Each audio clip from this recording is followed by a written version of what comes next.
nombreux aujourd'hui pour ce webinaire harcèlement et enquête interne en entreprise. On va passer une petite heure ensemble. Alors, ça va être un peu de blabla, je suis obligée, je suis juriste, donc je vais faire du blabla, obligé. Jean-François va pouvoir, pour le coup, par moment prendre le relais, me faire un petit signe discret pour me dire « Ouh, ça part ». Donc, aujourd'hui, la thématique, c'est comment gérer les problématiques qui peuvent vous arriver lorsque vous avez un signalement qui remonte. On va voir comment réagir, les bons gestes à avoir ou du moins les bons réflexes à avoir. Est-ce qu'on doit réagir? Est-ce qu'on ne réagit pas? Qu'est-ce qu'on fait? Et puis surtout, comment est-ce qu'on le fait pour éviter, je dirais, les problèmes et les futurs contentieux? On n'évitera pas forcément d'aller au contentieux, mais du moins, on va préparer en amont le dossier pour essayer de sécuriser les choses au maximum. On rappelle, la sanction peut être très rapide pour une entreprise et un employeur si la situation est mal gérée. Ça peut coûter extrêmement cher. Donc, le but, c'est d'éviter d'avoir à faire un gros chèque aux salariés. Soyons clairs, c'est ça pour l'entreprise. L'autre chose qu'il ne faut jamais oublier, c'est la souffrance au travail pour l'ensemble de vos salariés. Et puis, surtout, on parle beaucoup qualité de vie au travail, conditions de travail, prévention, etc. Il ne faut jamais oublier que qui dit RH dit humain derrière et qu'il faut toujours faire en sorte de gérer l'humain en priorité. On va voir, avant de faire quoi que ce soit et d'entamer le formalisme juridique, ce qu'on fait pour les personnes qui font un signalement. On ne les oublie jamais, les présumées victimes. Et puis voilà, comment gérer ça au mieux. Qu'en penses-tu, Jean-François? J'ai bien résumé? Oui, c'est bien résumé. Tu as à la fois la partie théorique d'identification des sujets de souffrance au travail qui se concrétisent la plupart du temps par des signalements de harcèlement moraux, sexuels, discrimination, agissements sexistes. Et puis ensuite, le process, c'est qu'est-ce qu'on fait face à ce type de signalement? Est-ce qu'on engage une enquête? Alors, c'est prévu. Et puis, est-ce qu'on l'a fait nous-mêmes? Est-ce qu'on l'a fait autrement? Exactement. Savoir gérer, ça va être, je dirais, le fil conducteur de tout notre webinaire, c'est-à-dire savoir gérer les autres, mais aussi savoir gérer, entre guillemets, soi-même. C'est-à-dire que quand on est soit à une direction, soit à un poste de RH, comment est-ce qu'on absorbe, soyons clairs, on va absorber la situation, on va essayer de démêler tout ça et il faut aussi être capable de prendre le recul nécessaire à tout moment pour pouvoir gérer correctement tout ce qui se passe. Et ça, Jean-François, tu pourras nous faire part de ton expérience là-dessus. C'est vraiment primordial d'arriver à, moi je dis toujours, faire un pas de côté, prendre de la hauteur, prendre un peu de recul et ne pas laisser en fait l'affect prendre le dessus dans ces cas qui sont toujours très sensibles. Alors, c'est d'autant plus compliqué que quand un RH dans une entreprise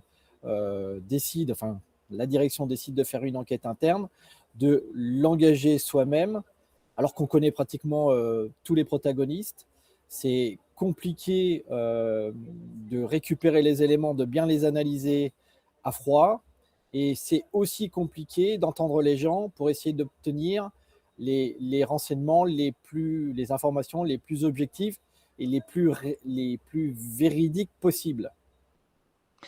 Effectivement, tout du long de la gestion de ces dossiers sensibles, le but, c'est de faire sortir la vérité. Ce qui s'est réellement passé, pas seulement ce qu'ont ressenti les personnes, puisque très souvent, Là encore, l'émotion prend très souvent le dessus, ce qui est normal, hein. Je veux dire, on est tous des humains et c'est tout à fait normal que les émotions prennent le dessus, notamment pour des victimes présumées et des harceleurs présumés. Il y a toujours ça qui va prendre beaucoup de place et donc il faut arriver au milieu de ces sentiments, ces émotions, ces ressentis et parfois ces ressentiments, hein, puisque je pense que tu nous l'expliqueras très bien, Jean-François, bah, il y a aussi des fois des choses qui ressortent et qui sont euh, des ressentiments d'il y a des fois plusieurs années d'un truc qui s'est passé complètement anecdotique et qui peuvent parfois ressortir. Et donc, comment est-ce qu'on fait le tri au milieu de tout ça pour vraiment avoir les faits, uniquement les faits, et comment on corrobore ces faits, hein, puisque à chaque fois, ça va être la problématique, comment, au final, on peut d'abord présumer l'existence de quelque chose, et une fois qu'on a présumé l'existence de quelque chose, comment est-ce qu'on fait pour vérifier, finalement, la véracité de ce qui nous est remonter, signaler. Alors bah, justement, moi je peux en parler en connaissance de cause puisque je suis sur le site d'une enquête interne pour un groupe un peu connu au niveau national. C'est pour ça que je ne suis pas à côté de toi, Isabelle. Je suis dans le nord-est de la France, à la frontière luxembourgeoise. Et effectivement, l'objectif de notre enquête, parce que je ne travaille jamais seul, je suis binômé avec un avocat, spécialiste en enquête interne aussi, c'est de récupérer les faits, donc d'entendre les personnes, d'abord les personnes qui ont signalé, ensuite les personnes mises en cause, parce qu'on n'est pas dans une enquête judiciaire, et je parle de ça en connaissance de cause, puisque j'ai exercé comme OPJ pendant 30 ans, et j'ai fait des enquêtes internes dans mon administration policière. C'est prendre du recul, c'est effectivement être pas hermétique complètement, mais hermétique à tous les sentiments qui vont être générés par l'ensemble des protagonistes, qui vont sciemment ou non donner leur version, qui doit être prise en considération avec du recul par la direction pour prendre la bonne décision. Effectivement. Et on va voir que sur la bonne décision, entre guillemets, entre parfois les premières informations parcellaires qu'on a et puis à la fin de l'enquête, la caractérisation de ce qu'on cherchait au départ n'est peut-être pas là. Et du coup, qu'est-ce qu'on fait? Sachant que, on le verra, il ne faut pas forcément s'attacher à une dénomination ou, je dirais, chercher à tout prix à faire rentrer dans une case harcèlement moral, harcèlement sexuel. On a toute une panoplie de mesures qu'on peut prendre et de décisions qui peuvent être prises sans forcément qu'à la fin, l'enquête nous permette de dire, eh bien, effectivement, il y a du harcèlement. Ce n'est pas parce qu'on n'arrive pas à prouver ou caractériser un véritable harcèlement au sens de la loi qu'on ne fait rien de l'enquête interne. On peut faire tout un tas de choses de l'enquête interne et surtout, cet outil, une fois que vous l'avez fait, ça doit être un outil pour améliorer la situation en entreprise. C'est-à-dire que ça peut parfois révéler qu'il n'y a au final pas ce qu'on cherche juridiquement, mais qu'il y a peut-être d'autres choses qui vont ressortir et où on va se dire, oula, on a peut-être des choses à améliorer dans le fonctionnement de l'entreprise, dans la communication entre les personnes et parfois un petit peu de formation ou des choses concrètes, revoir le règlement intérieur, peut-être mettre une charte déontologique ou autre, ça peut ramener un petit peu de sérénité au sein de l'entreprise. Donc le rapport d'enquête qu'on verra à la fin peut permettre, entre guillemets, d'identifier des problématiques peut-être pas juridiques, mais qui peuvent avoir un intérêt à être réglées au sein de l'entreprise pour le bien-être de tous. Donc, qu'est-ce qui se passe sur le principe? Donc, Un beau matin, qu'est-ce qui se passe? Vous arrivez à avoir une remontée. Vous arrivez tranquillement au bureau, vous allez vous chercher un café et quand vous ouvrez la boîte mail, pan, le coup de massue qui vous tombe sur le coin du nez. Très souvent, c'est toujours ça, hein, c'est pas forcément de signaux d'alerte. On peut en avoir parfois avant, parfois rien du tout. Il n'y a rien qui laisse sous-entendre, vous savez, il n'y a pas de petits frémissements, il n'y a pas de petits clapotis dans l'eau, il n'y a rien. Et d'un seul coup, vous prenez un mail de 3 pages qui dénonce des propos déplacés. Alors, je vous ai mis, hein, c'est au choix. Parfois, on a le combo gagnant, hein, moi j'appelle ça le quintet plus, pour le coup. On a la totale, et puis parfois, on a juste des petites choses qui remontent. Ça peut être des propos déplacés, des insultes, hein, tous les noms d'oiseaux possibles et imaginables, des propos humiliants, à connotation sexuelle et ou sexiste et ou raciste et ou homophobe. Parfois, j'en ai qui me font là aussi le combo gagnant. Quand on creuse un petit peu, en général, quand j'ai l'un, très souvent, j'en ai d'autres, hein. On a la totale. Parfois, on a des comportements ou des gestes intolérables. Parfois, ça arrive aussi, on a des photos, des choses sympas, hein, des captures d'écran, sur les réseaux sociaux, sur WhatsApp, des messages qui sont envoyés. Malheureusement, vous les prenez dès le matin, 8 heures. Qu'est-ce qu'on fait lorsqu'on a ce genre de choses? La première question, c'est, pour le coup, comment réagir? Comment on réagit? De façon légale, hein, le principe, c'est je sécurise ma réaction, proportionnée, je réagis, je surréagis, je sous-réagis, afin de sécuriser l'entreprise et tous les salariés qui sont au sein de l'entreprise, hein. On n'oublie jamais, le sécuriser juridiquement, c'est aussi mettre en sécurité les salariés, hein. Ça, il ne faut jamais oublier. Premier petit rappel, je rappelle que quand on parle de harcèlement, parce que très souvent, on se lance sur une enquête interne, quand on commence à avoir les mots « je me sens harcelé » ou quand on va retrouver, je dirais, les termes qui sont dans la définition juridique des harcèlements, hein, puisqu'on a une définition du harcèlement moral, une définition du harcèlement sexuel.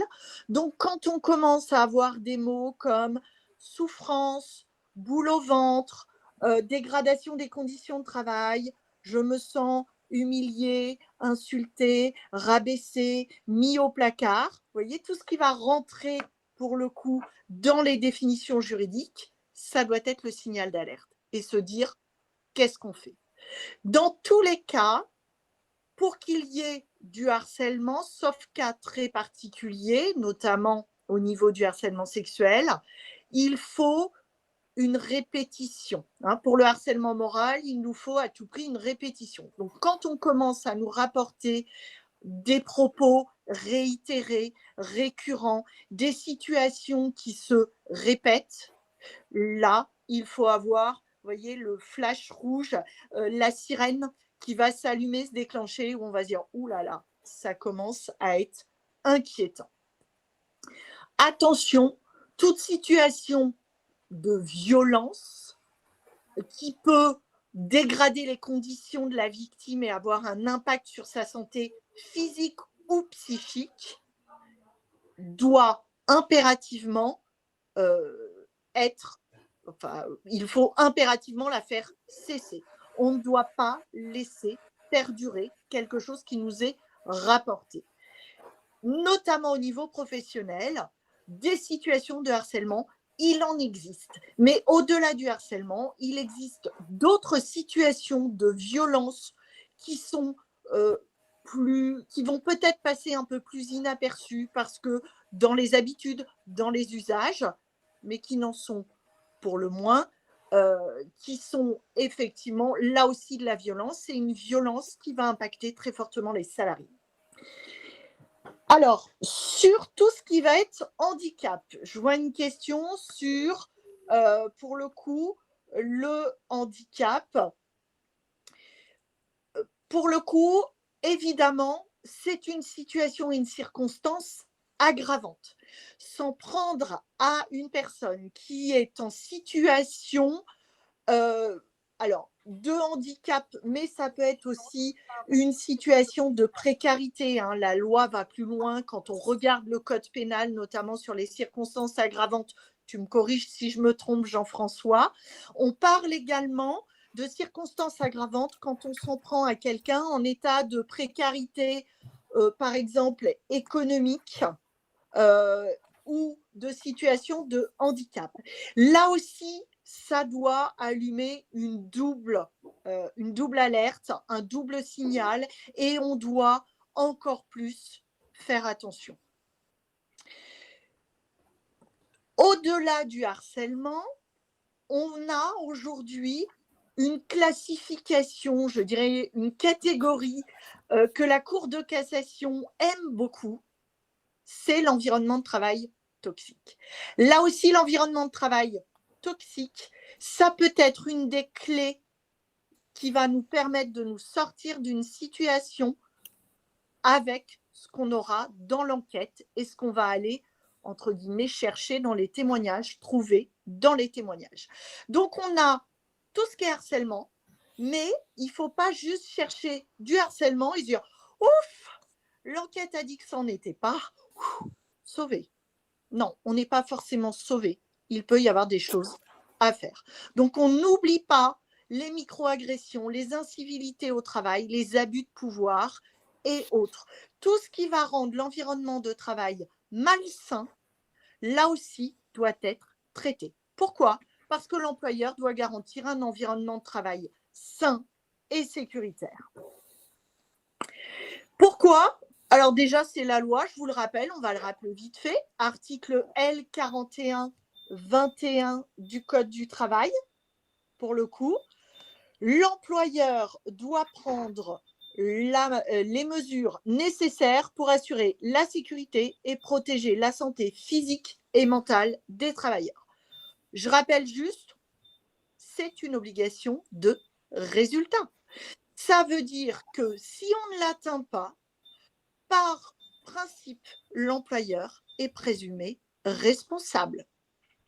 Et ça peut même aller en droit du travail jusqu'à la faute inexcusable. Donc, on fait très attention.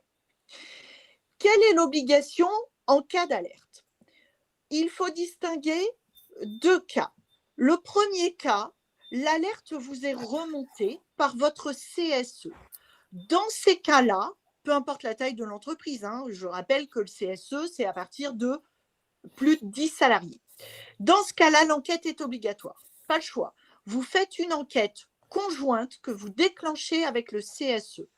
En cas de désaccord, vous pouvez, à ce moment-là, prévoir une enquête externe. C'est-à-dire, si vous ne sentez pas ou si vous ne vous sentez pas suffisamment détaché par rapport à la situation, ou on le reverra, si c'est la direction qui est dénoncée, signalée, enquête externe. On est d'accord, Jean-François ? Oui, oui, l'enquête externe est, en fait, elle vous permet de vous sécuriser, d'aller chercher de la compétence extérieure, de prendre du recul, d'avoir de l'objectivité, et puis effectivement, à un moment ou à un autre, de se sécuriser soi-même. Quand je parle de la direction ou du CSE, hein, puisque on peut être saisi par l'un et par l'autre, l'idéal c'est les deux, de façon à ce que on fasse un travail qui soit le plus objectif et le plus complet possible.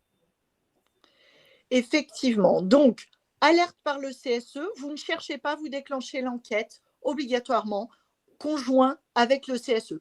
On va voir comment on s'organise ensuite. Si l'alerte ne remonte pas par le CSE, mais directement par un salarié. Alors, juridiquement, l'enquête n'est pas obligatoire. On a de la Cour de cassation, on a de la jurisprudence là-dessus qui a dit que, par principe, si ce qui nous est remonté est suffisant pour prendre une décision rapide, faire cesser immédiatement ce qui est dénoncé, on n'a pas besoin de lancer une enquête. À un moment donné, l'enquête, elle n'est pas là pour se rassurer. On l'a fait parce qu'on a besoin d'enquêter. Si j'ai pas besoin et qu'on m'envoie des captures d'écran, c'est très clair dans ce qui est exprimé, avec des photos. Parfois, j'ai des gens qui se prennent en photo et qui les envoient à leurs collègues sous toutes les coutures, pour le coup.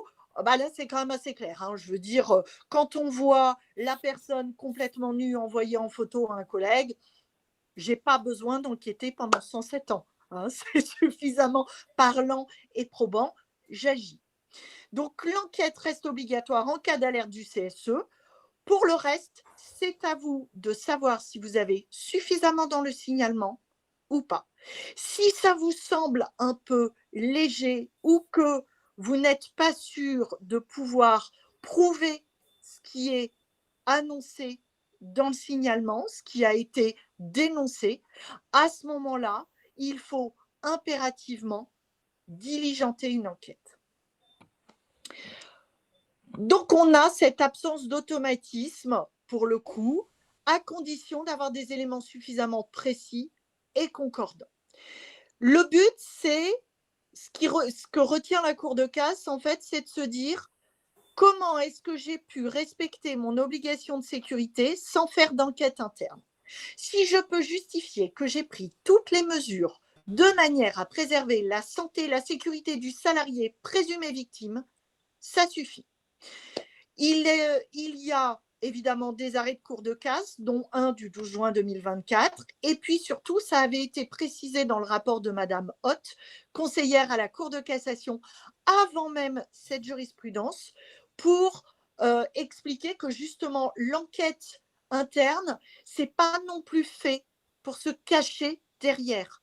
L'enquête, elle n'est pas là pour cacher la situation. Elle est là pour, au contraire, la mettre en lumière, trouver les éléments suffisants, mais absolument pas pour se cacher derrière. Ne faites pas une enquête en vous disant super, je lance un vague truc, une petite enquête, comme ça on ne pourra pas dire que j'ai rien fait, et puis derrière je n'agis pas. Hein. Ce n'est pas l'arbre qui cache la forêt. En cas d'alerte, qu'est-ce qu'on fait concrètement? 1. On accuse réception de l'alerte, soit auprès de votre CSE si l'alerte remonte de votre CSE, soit auprès du salarié. Hein. Accuser réception, ça veut dire nous avons bien reçu votre mail, votre signalement, nous allons étudier le plus rapidement possible ce qui se passe, nous allons vous tenir informé. Ça, c'est accuser réception. Ça permet déjà de sécuriser d'abord la victime. La victime se sent entendue. Et ça, c'est important. Jean-François, je pense que ça ressort très souvent quand tu as les victimes, toi, en face. C'est un point très important qu'elles se sentent écoutées et entendues.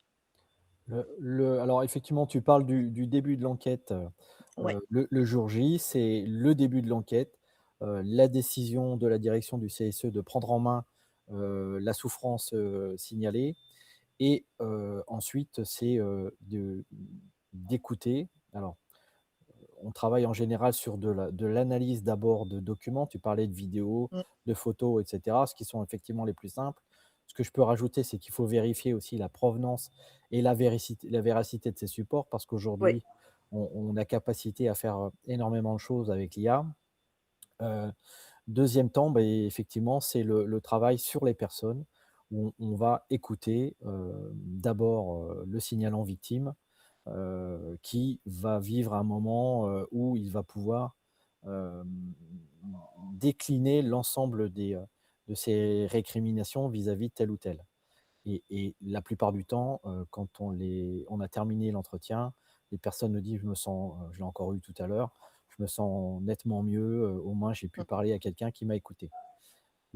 Alors c'est à la fois, une démarche qui est une démarche d'investigation pour obtenir la vérité, mais c'est aussi une démarche un peu, un peu Ouais. psy pour faire sortir, c'est une sorte de débriefing d'éléments que la personne a en elle, et ça fait énormément de bien, quoi. C'est extrêmement important, cette, entre guillemets, «accusé de réception». Ça veut dire: «On vous a entendu». Ça veut dire, à partir du moment où on explique qu'on va faire quelque chose, ça veut dire: «On vous a entendu, on vous croit sur le principe, sans doute y a-t-il quelque chose, au moins sur ce que vous avez ressenti, ce que vous ressentez tous les jours». Et ensuite, l'enquête est là pour poser les choses clairement. Qu'est-ce qui est vrai? Qu'est-ce qui n'est pas vrai? Qu'est-ce qui a été vu par les autres? Qu'est-ce qu'on peut prouver? Et cet ensemble de choses permet parfois, parce que parfois l'enquête aboutit à finalement il n'y a rien, mais le finalement il n'y a rien, le cheminement, le processus d'enquête a permis aux salariés qui n'étaient pas bien, qui ne se sentait plus bien là où il était, avec qui il y avait peut-être des problématiques avec ses collègues, finalement, quelque part, de se décharger aussi de son fardeau. Donc ça, c'est extrêmement important. La suite, c'est d'abord, est-ce que j'ai suffisamment dans le signalement du salarié pour, entre guillemets, me dire, je vais plus loin, ou est-ce que j'ai besoin de recueillir un peu plus d'informations, un peu plus de faits précis, date, lieu, témoins éventuels, qu'est-ce qui s'est passé. Le on m'a insulté, par exemple, ne suffit pas. Qu'est-ce qu'on vous a dit précisément? Entre guillemets, je cite, j'ai été traité, excusez-moi, ça se fait pas sur Internet, mais de sale pute, sale connard, etc. Ça, c'est factuel. Vous voyez, j'ai quelque chose de précis. J'ai un élément qui me permet, sur ma pelote de laine, de pouvoir saisir le bout de laine pour commencer à tirer et à dévider ma pelote de laine. On analyse ce qu'on a et à ce moment-là, on se dit, soit j'ai suffisamment, j'ai pas besoin de l'enquête, j'agis, soit pour le coup, l'enquête est nécessaire. Et là, question, c'est, je me sens de la faire, je ne me sens pas de la faire. Si c'est la direction qui est dénoncée, on ne fait pas l'enquête, on n'y va pas, il faut faire une enquête externe. Si c'est la direction dans son ensemble, ça peut être pour le coup le président de la société, le DG, ça peut être aussi le ou la DRH. Dans ces cas-là, pas touche. On tend, entre guillemets, le relais et on le passe à un enquêteur externe. Pourquoi? Parce qu'on verra qu'on ne respecte pas l'un des grands principes juridiques qui est l'impartialité. Je rappelle, on ne peut pas être juge et partie. C'est pas possible. Donc ce choix, cette prise de recul de se dire je peux le faire tout seul et j'aurai l'impartialité nécessaire ou pas. C'est ce qui va déterminer si on garde l'enquête en interne ou si on bascule en externe. Et avec un signalement du CSE, on peut aussi avoir une enquête externe. C'est juste qu'on associera le CSE à l'enquête externe, tout simplement. Alors Isabelle, si je peux intervenir, Vas-y. j'ai le cas d'espèce aujourd'hui, hein, je suis, dans le cadre d'une enquête interne, dans le milieu de la distribution. CSE reçoit un signalement. Le signalement est fait par, une dame qui est secrétaire du CSE, déléguée du personnel, syndiquée, et qui est aussi la mère du signalant. Le choix est, de traiter via le CSE. Donc, ils ont fait un vote pour créer une commission d'enquête. Commission d'enquête, le CSE, initialement était à 6 personnes, il en restait plus que 3. Donc il fallait en choisir 2. Choisissent 2 personnes, 2 membres du CSE. Il y en a un qui se dédie tout de suite, et la maman qui est secrétaire du CSE ne peut pas intervenir du fait des conflits d'intérêts. On se retrouve avec le RRH, donc le RH régional de cette société, et 2 personnes qui arrivent là par l'opération du Saint-Esprit, qui se disent: «Bon, qu'est-ce qu'on va faire?» et qui connaissent les 50 personnes qui travaillent dans la société depuis un moment, et qui se retrouvent dans une situation assez complexe à partir d'un process qui a été créé au sein du groupe, qui était un process pour des affaires simples, sans complexité, avec un questionnaire. Et ils reçoivent donc initialement, on leur demande d'entendre l'ensemble des personnes qui sont les protagonistes du dossier, donc à la fois les signalants, les mises en cause, les témoins. Et sur 50 personnes environ, ils arrivent à en entendre 10 parce que c'est des invitations, on ne peut pas faire de convocation. Les invitations, donc 10 personnes viennent déposer. Les entretiens sont de 30 minutes à 1 heure et demie. Néanmoins, la retranscription des entretiens synthétiques est de 1 à 2 pages. Et au final, on se retrouve avec un rapport de synthèse qui indique le signalement est outrepassé, qu'à la limite, le harceleur a été harcelé initialement. Évidemment, ça ne satisfait personne. Les signalants plus ces conseils remontent l'information au niveau de l'inspection du travail. L'inspection du travail se saisit, met en demeure la société de refaire une enquête externalisée. Vous voyez, c'est tout le sujet de est-ce que je suis en capacité, est-ce que je peux le faire moi-même, ou est-ce que je vais chercher l'expertise ailleurs. Il ne faut jamais hésiter à aller chercher l'expertise ailleurs. Déjà parce que on ne peut pas être expert en tout, hein, soyons clairs, personne n'est expert en tout. Et puis, c'est aussi, il faut penser que ça reste quelque chose qui peut être lourd pour ceux qui vont faire l'enquête. Humainement parlant, je vous ai dit, vous allez absorber. Donc, ça, si on ne se sent pas de le faire, et parfois on a des entreprises qui nous disent: «Oh là là, non, moi, ça va être long». C'est ça aussi, hein, il faut y penser.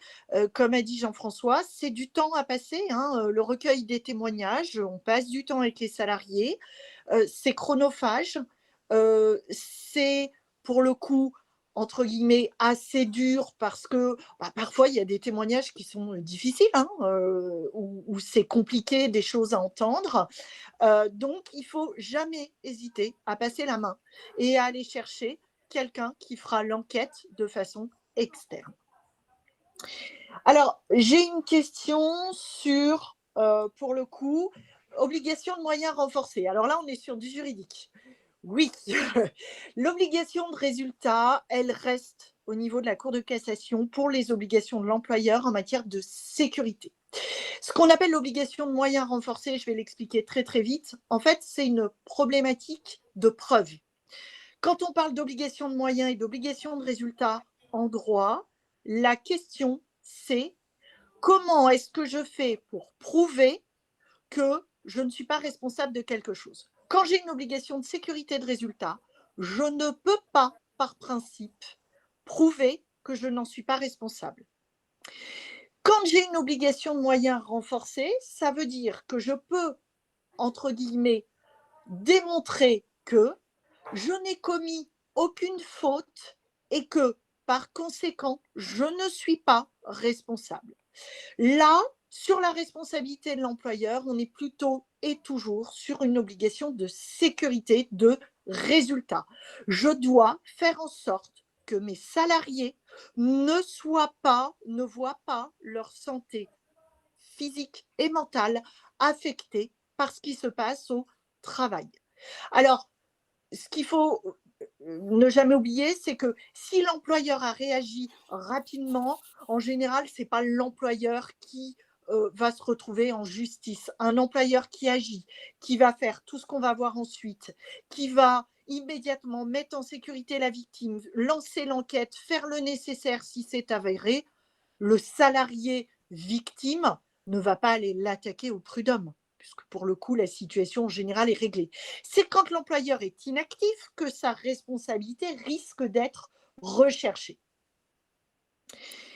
Alors, sur la procédure, là, on va aller super vite. Dernier arrêt, le plus récent, Cour de casse, 14 janvier 2026.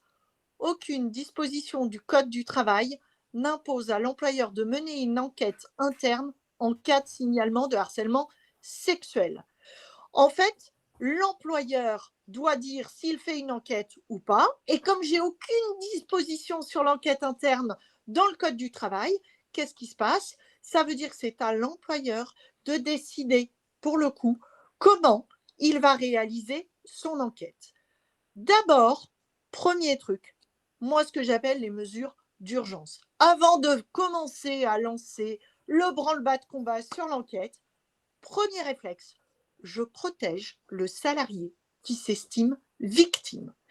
Si ça se passe au sein d'un service, si ça se passe entre collègues, je me débrouille pour que le salarié victime ne croise plus pendant au moins le temps de l'enquête Mmh. les personnes qui sont signalées comme étant de présumés harceleurs ou autres. Je prends toutes les dispositions nécessaires pour faire cesser immédiatement ce qui a été signalé. Ça peut être changer le salarié harcelé de service. Parfois, quand j'ai suffisamment de matière dans la première dénonciation, le premier signalement, c'est éventuellement prendre des mesures à l'encontre du mis en cause. Exemple, une mise à pied conservatoire du salarié.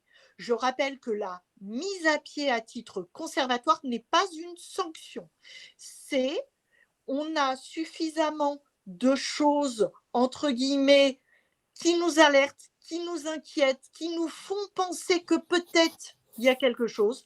Et donc, à ce moment-là, je dis aux salariés présumés harceleurs de je te demande de rester chez toi en attendant qu'on ait statué sur le truc. Attention, je ne le mets pas à pied pendant 3 mois. Hein. Je le mets à pied le temps de lancer en urgence l'enquête, commencer à recueillir des témoignages, des éléments et lancer une éventuelle procédure. Je peux toujours cesser ma procédure si au final il n'y a rien. Et à ce moment-là, je lui paierai la mise à pied à titre conservatoire. On peut également, potentiellement, mais alors attention, là, je suis un peu moins fan de cette procédure, parfois, pour le coup, euh, proposer une procédure de médiation. Quand je suis sur des choses où vraiment on a un doute sur la gravité, c'est-à-dire si on a plutôt l'impression que c'est une problématique de personnes et d'entente entre les personnes, pourquoi pas la médiation? Attention, si j'ai des choses qui me sont rapportées comme des gestes déplacés, une agression sexuelle, des insultes, des humiliations, je ne mets pas la victime face au bourreau, hein, entre guillemets. Hein. On m'a raconté une fois, alors c'est pas une entreprise qu'on suivait, mais on m'a raconté la scène où une salariée se plaint d'agissements et de comportements sexistes de la part d'un de ses collègues. L'employeur s'est dit que ce serait une super méga bonne idée de les mettre tous les deux dans une même pièce vitrée avec tous les autres salariés qui passaient, qui les regardaient, entre guillemets, s'écharper au milieu de la pièce. Enfin, non, on ne fait pas ce genre de choses, c'est absolument inadmissible. Jean-François, ton expérience, on ne met Alors, pas la victime en face son bourreau. bien sûr que non, la phase médiation, elle arrive soit avant sur, un signalement très rapide, globalement, qui peut être traité immédiatement, soit après, mais jamais, au moment de la crise. La seule chose à faire effectivement, c'est de séparer, le signalant victime, du mis en cause, le séparer effectivement, il y a des tas de solutions. Ça, c'est l'obligation de l'employeur, c'est l'obligation de santé et de sécurité de l'employeur, vis-à-vis de ses employés. Le fait aussi, alors moi tu me dis c'est pas une sanction, c'est quand on suspend les gens, c'est vécu Oui, comme une sanction. oui, On a eu ce cas-là où les personnes ne comprenaient pas et effectivement l'enquête le temps d'une enquête, nous, globalement, c'est 2 3 mois, effectivement. 2 3 mois, c'est long parce que le process d'enquête, s'il veut être fait correctement, l'entretien, les retranscriptions, et cetera, ça dure un peu. On peut, globalement, sur 15 interlocuteurs, globalement, faire ça en un mois. La suspension, effectivement, elle fait toujours mal, mais ensuite, ça, c'est des actes de management. Il faut bien l'expliquer aux personnes. Quand on fait les restitutions, on explique que bah, on est allé chercher. Alors, En l'espèce, sur un dossier où il y a des suspensions, c'était au sein d'une collectivité territoriale. Les personnes ont été suspendues le temps de l'enquête. Elles l'ont super mal vécu. On leur a expliqué à la fin, de toute façon, on les a dédouanés des accusations qui avaient été faites initialement. On leur a expliqué que, bah, voilà, grâce à cette suspension, on a préservé les uns et les autres. Malheureusement, c'est des décisions de management et une fois que c'est parti, on y va, quoi. L'enquête, elle n'est pas forcément obligatoire. Oui et non. L'important, c'est d'abord et avant tout d'avoir les faits les plus réels.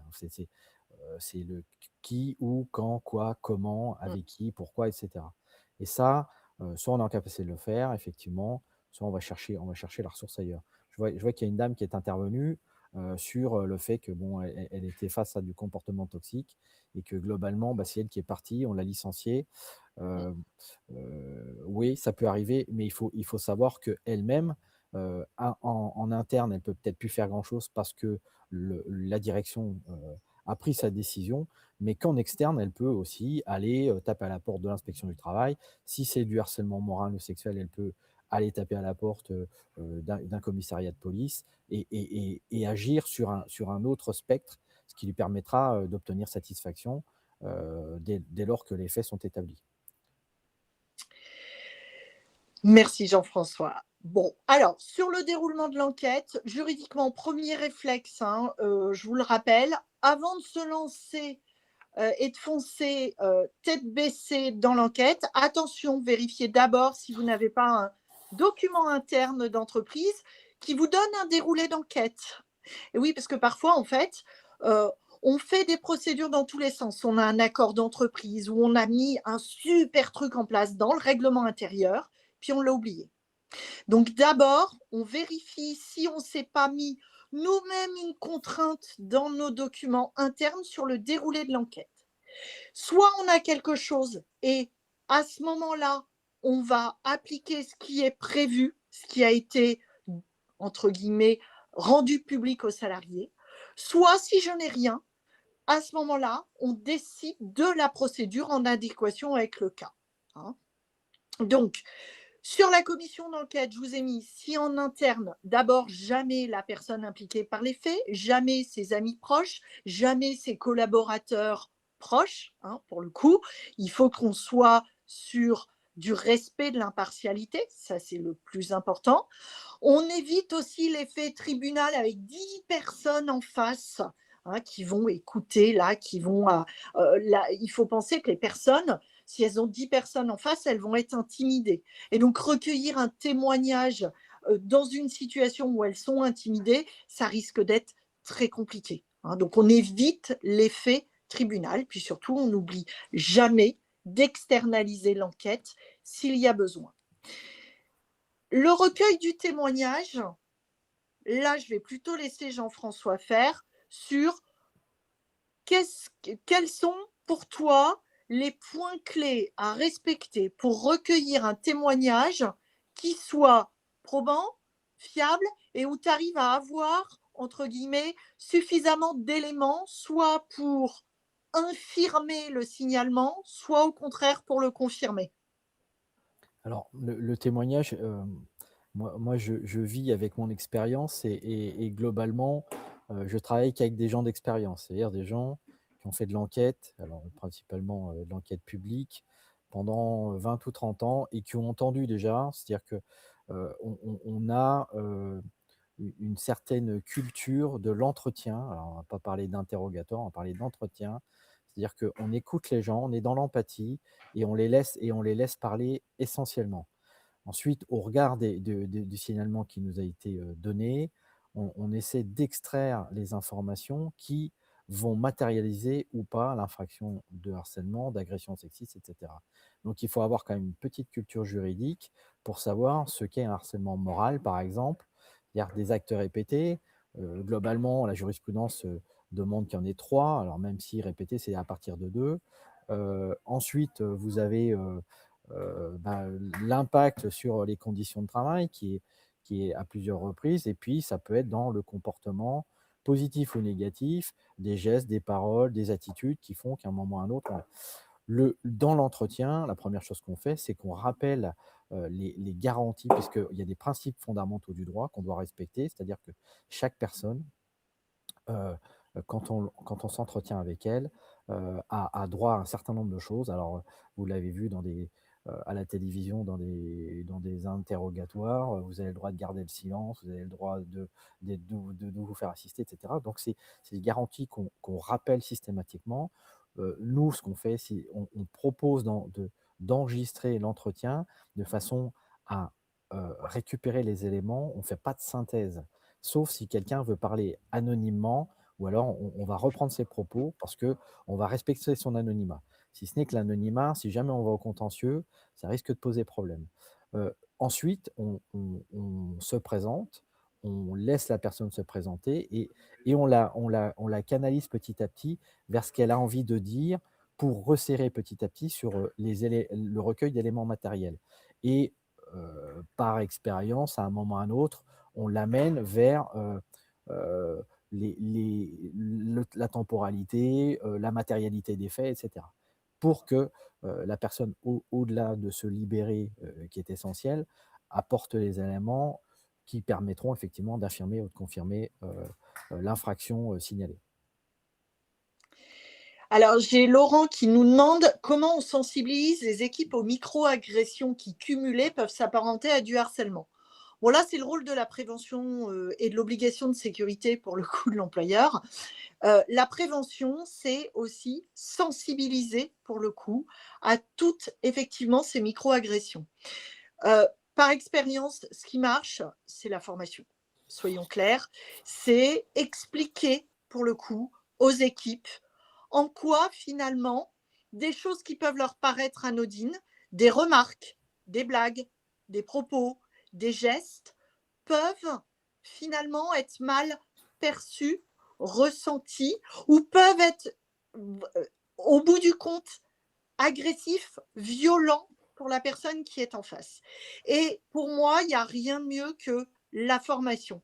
Les gens, il faut leur, pour les salariés, on doit leur expliquer. Et parfois, il y a des choses où ils ne se rendent pas compte. En formation, moi, je fais beaucoup de formation et de sensibilisation aux risques psychosociaux. Pour le coup, parfois, on a des équipes où on nous dit ouais, mais bon, c'est une blague, ça va, il n'y a pas mort d'homme, on ne peut plus blaguer. Ça, on l'entend très souvent. Et en général, la personne, je lui dis bon, vous avez des enfants? Oui. Si votre collègue raconte cette blague-là ou dit cette chose-là à votre fille ou votre fils, vous réagissez comment? Et là, on me dit oh bah non! Ah bah oui. Donc si ce n'est pas valable pour votre fils ou votre fille, pourquoi ce serait valable pour vos collègues?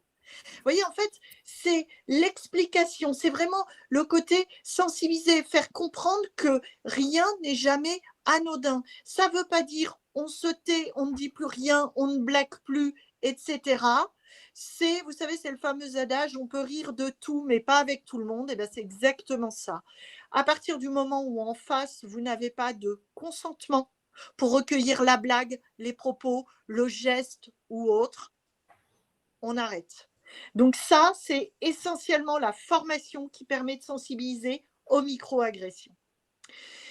Donc on en revient à notre procédure, Jean-François. Donc tu as rappelé effectivement qu'on doit respecter les grands principes du droit, droit de la défense, présomption d'innocence. Là aussi, ça veut dire je ne pars pas du principe que parce qu'on m'a dit quelque chose, c'est automatiquement vrai et je traite, entre guillemets, la personne dénoncée comme un coupable et puis impossible pour lui d'expliquer quoi que ce soit.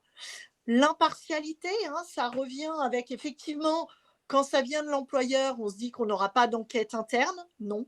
Mais comme l'a rappelé Jean-François, la voie externe reste ouverte aux salariés. Et puis, je rappelle un autre grand principe, c'est la confidentialité. Alors, la confidentialité au sein d'une entreprise, c'est un peu plus compliqué à tenir, pour le coup. Au début, on se dit, non, mais on va garder ça secret, on va faire les choses sans que personne ne sache. Ça dure jamais longtemps, parce qu'en général, la première personne entendue pour le coup, se dépêche d'aller à la pause café, raconter ce qui s'est passé à ses collègues et ce qu'on lui a demandé, c'est mort. Donc la confidentialité, elle est difficile à garantir en totalité.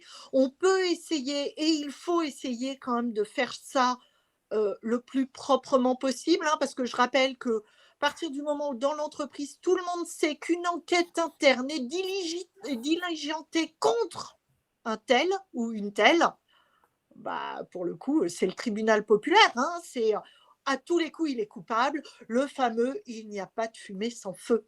Eh bien, parfois, si. Donc, pour le coup, ça, ce sera de la pédagogie de l'employeur derrière sur qu'est-ce que je fais ensuite de mon rapport d'enquête. Sur les points de vigilance, on a dit on garantit la confidentialité. Jean-François, on ne fait pas du coup de recueil de témoignages en plein milieu d'un bureau où tout le monde entend en open space, on est d'accord? Exactement. Bah, là, en l'occurrence, je suis dans un hôtel à proximité, de la société et on entend les gens les uns derrière les autres. Alors oui, effectivement, la confidentialité, elle ne dure qu'un certain temps. Simplement, on le rappelle aussi dans les principes généraux du droit, cette confidentialité, c'est-à-dire que, dès lors, qu'on les entend, parce qu'il y a des incidences vis-à-vis d'un certain nombre de personnels qui sont mises en cause et pour l'instant pas forcément coupables des faits, on leur dit: «Restez discrets», même si on sait que globalement ça va discuter aux alentours et puis, on leur rappelle qu'il peut y avoir énormément d'incidences. Enfin, on a vu, des gestes ultimes, dans des mises en cause, qui sont complètement infondées et malheureusement on en arrive à là, quoi. Effectivement, donc confidentialité, on essaye de la préserver au maximum. Effectivement, délocaliser les entretiens peut être une façon, je dirais, plutôt judicieuse de garantir un maximum de confidentialité. Mmh. Bien évidemment, on auditionne les personnes de manière individuelle, hein, on ne fait pas un groupe, Alors c'est pas la classe. Hein. Alors Isabelle, si je peux Oui, revenir sur dis-moi. aussi les éléments qui permettent de conserver une certaine impartialité, c'est qu'on permet aux gens de venir, enfin aux personnes entendues, de venir accompagner de qui que ce soit. Mm. Alors qui que ce soit, on a eu une maman, on a eu, un collègue de travail, on a eu un référent harcèlement, on a eu, un syndicaliste, on a eu un membre du CSE, on a eu un avocat, si ça nous pose aucun problème. C'est-à-dire qu'on n'est pas dans une phase judiciaire où tout est verrouillé. L'enquête interne, pour l'instant, est une enquête libre. Elle n'est pas complètement encadrée. On aimerait bien que ce soit un peu plus, mais elle n'est pas complètement encadrée par, une loi ou un règlement. Ça, c'est extrêmement important et on ne l'oublie pas, tu as bien fait de nous le rappeler, Jean-François. Donc, l'écoute impartiale, le traitement équitable, et on ne traite pas les gens comme des coupables alors que, pour l'instant, on n'en sait pas plus et qu'on est sur le recueil. Le compte-rendu détaillé, uniquement factuel de chaque entretien est extrêmement important, hein, puisque il va falloir à un moment donné qu'on soit capable d'avoir des témoignages entre guillemets factuels à présenter. Factuel ne veut pas dire non plus que je fais le tri forcément dans ce qui est dit. Je ferai le tri ultérieurement dans ce qu'on utilisera éventuellement dans le dossier. Mais on ne va pas, Jean-François, je pense que tu es d'accord avec moi, dire non, ça, c'est pas important, on s'en fout du blabla qu'elle a raconté. Je zappe. Non, non, en fait, on écoute les gens. Alors, la mise en place, moi, de notre process à nous, c'est, d'enregistrer, donc on a l'ensemble des propos. Ensuite, à l'issue de l'ensemble des propos, on retranscrit tout. Alors c'est un travail de titan. On retranscrit tout. On renvoie, la retranscription à la personne qui a été entendue, même aux accompagnants. Ils revérifient globalement l'ensemble des propos qui ont été allégués parce que la parole, le verbe et l'écrit n'est pas forcément, la même chose. On recorrige. Alors nous, parce qu'on l'a eu une fois, une personne qui est passée du blanc au noir. On revérifie globalement que les propos qui ont été recorrigés, et ça donne aussi des éléments sur une éventuelle modification des propos initialement ont été allégués et qui par la suite ont été complètement recorrigés et retournés complètement. Là, ça, on le revérifie, on repropose des éléments et à l'issue, on arrive sur des éléments qui sont donnés. 1 heure, c'est 30 pages, hein, globalement.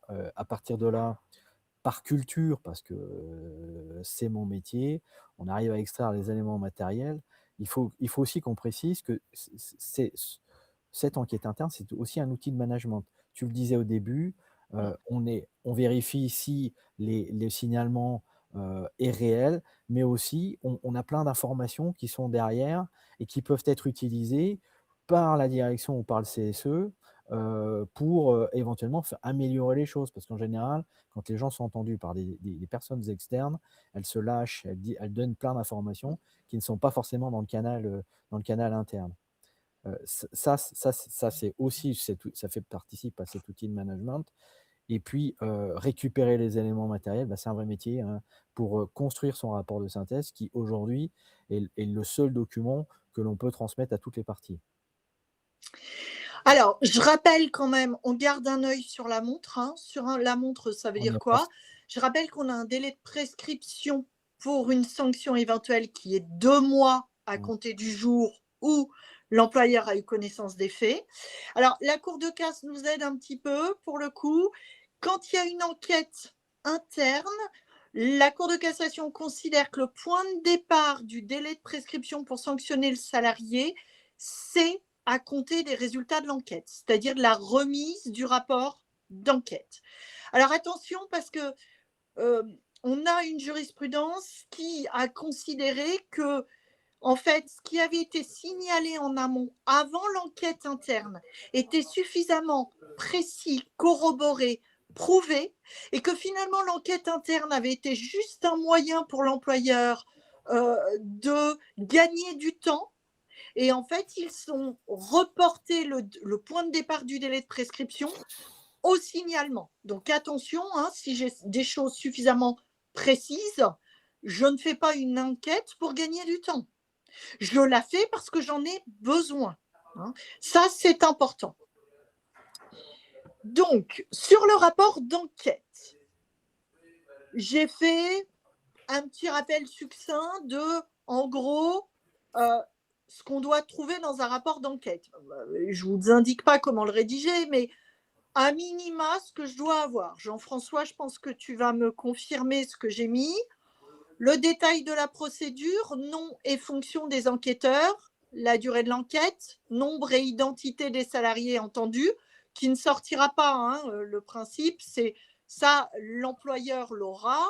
Pour le coup, je ne vais pas le diffuser à tout le monde, hein. Je ne vais pas afficher mon rapport d'enquête dans l'entreprise, hein. Ce n'est pas un affichage obligatoire, je le rappelle.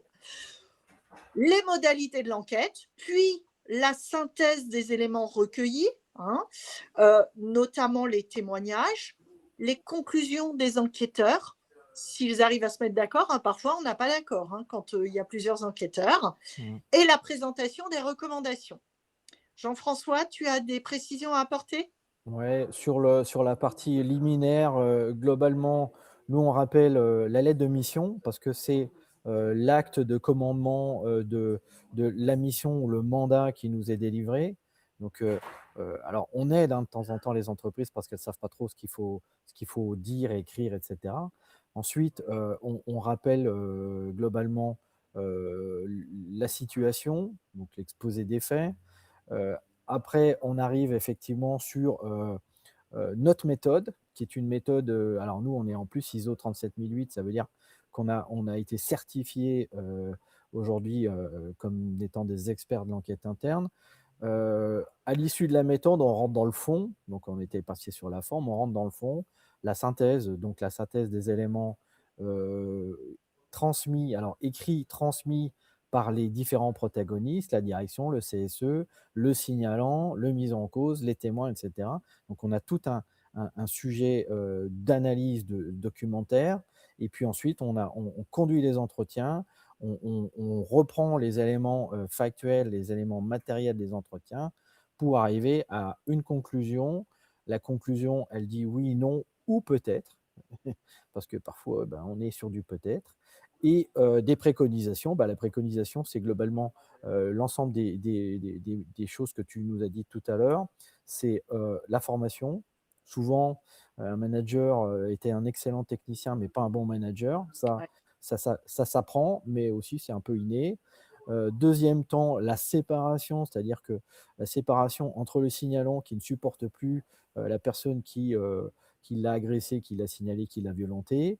Et puis ensuite, d'autres préconisations sur des formations, sur un schéma peut-être organisationnel à faire évoluer, etc. Alors, entre guillemets, dernier point que je souhaitais vous signaler, c'est l'enjeu de la diffusion du rapport d'enquête. La diffusion, on a 2 points à garder en tête. D'abord, au sein de l'entreprise, on rappelle qu'on n'est pas obligé de communiquer le rapport d'enquête aux salariés mis en cause. Entre parenthèses, en termes de sécurité juridique, moi je le communique surtout pas. Je ne vais pas aller lui donner toutes les billes. Si j'ai décidé d'aller le licencier pour faute grave, je ne vais pas lui donner les billes avant pour qu'il se dépêche d'aller chez son avocat. Donc, on n'est pas obligé de communiquer l'ensemble du rapport d'enquête avec tous les témoignages. On rappelle qu'on est censé garantir la confidentialité des témoignages et protéger les salariés qui ont témoigné. Sinon, vous imaginez bien qu'à la prochaine enquête, personne ne voudra venir témoigner. Hein, ça fait partie d'un principe de précaution, de prévention, et puis surtout, vous protégez vos salariés. C'est-à-dire, c'est une question de confiance avec l'employeur. Ils ont accepté de témoigner, ben vous leur rendez entre guillemets la politesse en garantissant leur protection. Deuxième diffusion possible, c'est à l'extérieur de l'entreprise. Alors, on rappelle qu'on a une anonymisation possible des témoignages autorisés dans certains cas par la Cour de cassation. Donc en gros, tant que au judiciaire, on ne nous force pas à donner les témoignages avec les noms des salariés, ben on ne le fait pas. Hein, là aussi, ça garantit la confidentialité. Par ailleurs, le rapport d'enquête n'a pas forcément à être produit en totalité en justice. Notamment, ce qui va compter dans ce cas-là, c'est la motivation de la lettre de licenciement si on a licencié le salarié mis en cause. Pourquoi ? Si je ne fais pas référence aux conclusions de l'enquête, je n'ai pas à fournir le rapport d'enquête. Je peux me contenter d'utiliser les témoignages qui ont été recueillis, notamment si le rapport d'enquête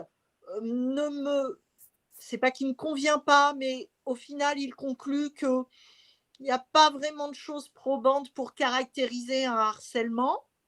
Ça ne veut pas dire que je ne fais rien et je peux peut-être aller sur une ambiance malsaine, une obligation de sécurité et de prévention de la santé des salariés et aller quand même sur un licenciement pour faute grave. À ce moment-là, je n'ai aucun intérêt à parler des conclusions du rapport d'enquête. Je vais simplement utiliser ce qu'il y a dans les témoignages pour motiver mon licenciement. Et dans ces cas-là, les juges ne me demanderont pas de le produire en justice. C'est un choix. Cet enjeu-là, c'est à l'employeur de décider. Quand il prend sa décision de sanction ou de pas sanction, de je fais quelque chose ou je ne fais rien, c'est à ce moment-là que stratégiquement, on doit décider de ce qu'on fait. Donc sur la motivation du courrier de licenciement, c'est un point extrêmement important, c'est un point stratégique extrêmement important au niveau juridique quand on sait qu'on se prépare un contentieux. Mais ça reste de la décision de l'employeur. Alors moi, ce que je peux rajouter là-dessus, c'est qu'effectivement, pour l'instant, comme l'enquête interne, c'est quand même une chose nouvelle pour les Français, moins pour les Anglo-Saxons, c'est qu'on a eu à plusieurs reprises des réquisitions de la police pour obtenir notre dossier complet. On a des informations, enfin, on a des demandes des magistrats pour récupérer l'ensemble du dossier. Et effectivement, par objectivité judiciaire, à un moment ou à un autre, ils piochent ce qu'ils veulent. C'est-à-dire que le rapport de synthèse, ça reste quand même une composition, une construction qui est faite par des enquêteurs. Le magistrat n'est pas obligé de suivre ce qu'on dit ou ce qu'on préconise. Euh, et je pense que l'évolution, petit à petit, elle va être. Alors, l'évolution judiciaire, parce qu'on est encore sur de l'évolutif au niveau de la Cour de casse, et elle prend ses jurisprudences au fur et à mesure des dossiers qui arrivent, et que petit à petit, ben, les éléments. Alors, effectivement, il y a la confidentialité, ça c'est essentiel, mais que les éléments, ils pourront arriver à terme sur un dossier complet en justice. Ce qui pourra montrer qu'on a fait un dossier sérieusement ou pas. Voilà, on va avoir fini notre petite heure ensemble pour le coup, avec, on espère, un exposé qui vous a, entre guillemets, donné quelques renseignements qui pourront vous être utiles si vous vous retrouvez confronté à ce type de situation. Ce qu'il faut garder en tête, c'est je ne reste jamais inactif. Faire le mort ne marche pas. Les squelettes sortent toujours des placards. C'est la règle de base. Il ne faut pas penser que ça va se régler tout seul. Ça ne se règle jamais tout seul. Ça, c'est extrêmement important. À l'heure de la marque employeur, tout le monde se vante de RSE, etc.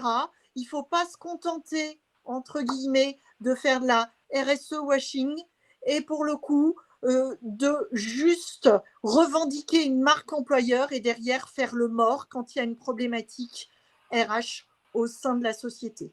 Jamais, jamais, jamais. On agit, on réagit et on essaye de faire les choses en bonne intelligence et de la façon la plus sécurisée possible.